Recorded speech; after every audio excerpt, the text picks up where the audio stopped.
When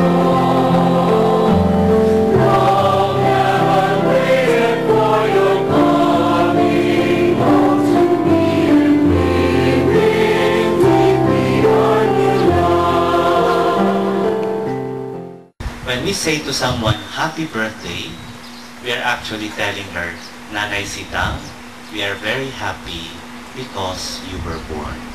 Okay? Kami maligaya sapagkat ikaw ay isinilang. Sapagkat kung hindi ka isinilang, sana wala itong handaang ito ngayon. Sana wala kami dito ngayon. Sana wala si Claire, wala si Bella at yung inyong pang mga anak. Sana wala yung inyong mga apo. Sana wala itong salo-salo. Sana wala itong misa. So you see how much life is important. The moment a person is born, the whole world is changed. It's no longer the same. Sabi nga ng isang pilosopo, one drop can change the whole ocean.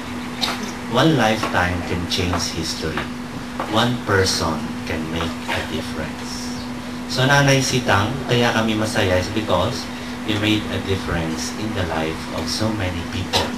Not only yung mga anak niyo at mga apo, mga relatives, kundi sa amin din ng mga kaibigan na nila, kaibigan niyo, kami mga nadamay sa inyong pagmamahal.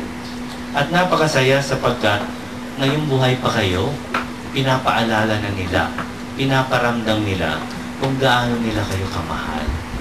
Mapalad kayo, Nanay Sitang, sapagkat yung nanay ko namatay, yung dalawa kong kapatid na nasa abroad, umuwi at lungkot na lungkot sila at sabi nila, hindi man lamang namin nasabi sa kanya bago siya pinawian ng buhay na mahal namin siya.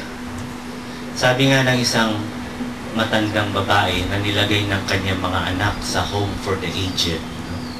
Di ba napakalupit nun? Subalit uso yan sa Amerika. Buti rito, yung ating mga lolo, lola, inaalagaan ng mga apo, mga anak nila.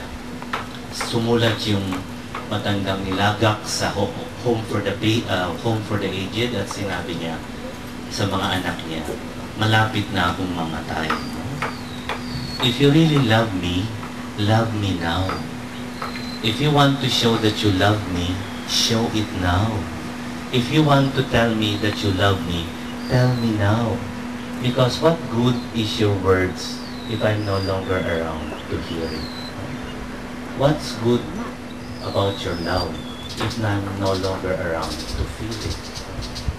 So mapalad kayo, Nanay Sitang, sapagkat naritong napakaraming tao.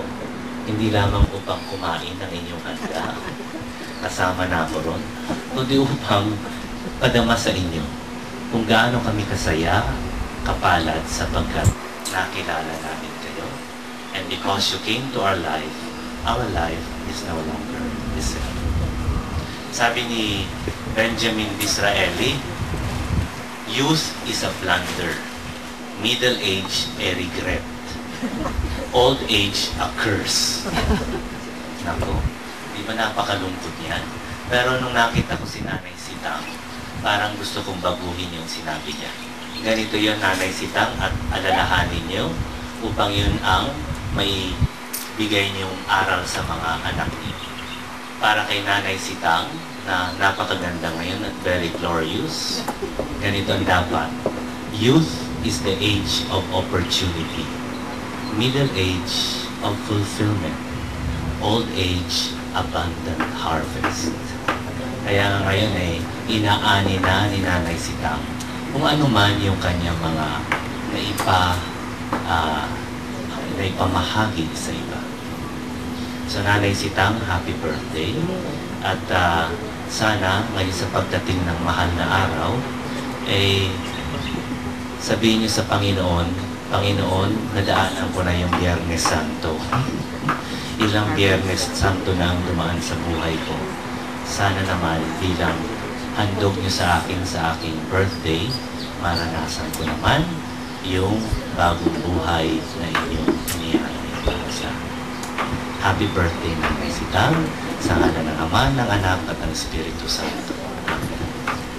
Verse of Nanay Sitang, your servant, who recalls today the day of her birth, and rejoices in your gifts of life, love, family, and friends. Bless her with your presence. Surround her with your love, that she may enjoy many more happy years, and all of them pleasing to you. We ask this through Christ our Lord. Amen. Happy birthday sa kantahan na natin. Happy birthday